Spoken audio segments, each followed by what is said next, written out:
Hello, I'm Phil Baker, President and CEO of Hecla Mining Company. Thanks for joining me as I discuss Hecla's 2021 third quarter, which was another quarter of solid financial performance. The performance starts with the revenues that led to free cash flow generation of $15.6 million, which makes for the 8th quarter out of the past 9 of generating free cash flow. And that was a total of $237 million over those 9 quarters. This is strong and consistent cash flow generation, and it's given us the financial strength and flexibility by putting $190 million of cash on the balance sheet and approximately $420 million of liquidity. As a result, Hecla is able to provide significant returns of capital to shareholders in the form of dividend payments. Year to date, we've returned 20% of our free cash flow to shareholders and 13% in the last 6 quarters. And this is going to be the 40th consecutive quarter of dividend payments. We've now paid $78 million in common dividends since 2011, when our dividend policy was first adopted. One of the unique aspects about Hecla is that we are 130 years old, and yet we continue to innovate and improve.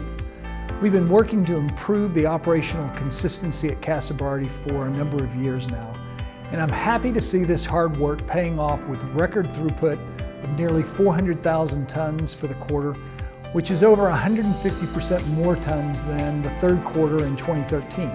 That was the year we acquired Casa. Since that time, we've recommissioned the East Mine.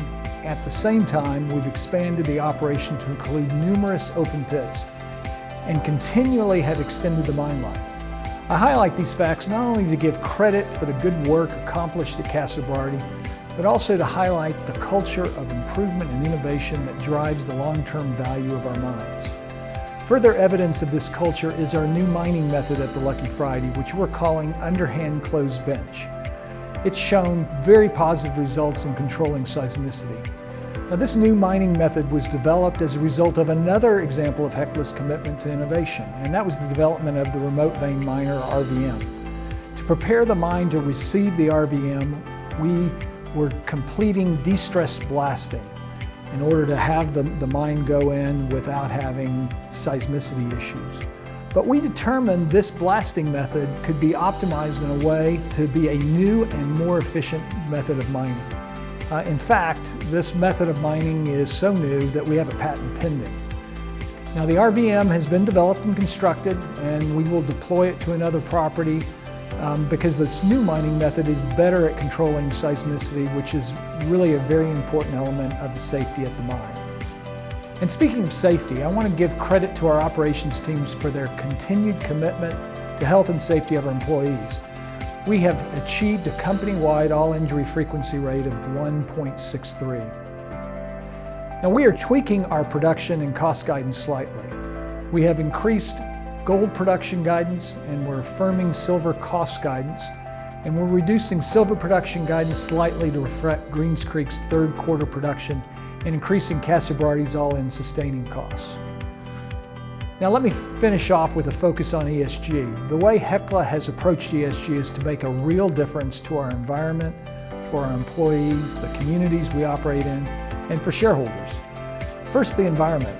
I'm proud of the fact that we are probably the lowest absolute emission per dollar revenue of any mining company, and we have invested in enough in carbon offset credits to be net zero for Scope 1 and 2 in 2021. And I suspect there are few mining companies that can say they are net zero for these scopes.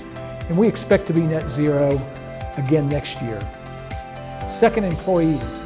I'm also proud of the way we treat our employees, who not just have a living wage, but are generally among the highest paid workers in their communities.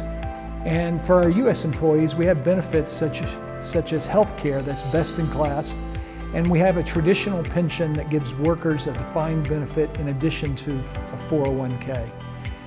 In our communities, we've had these mines operate for almost 2 full generations, and as the largest private employer, so the community and the mines have been real active in their engagement because the community is largely a part of the mine.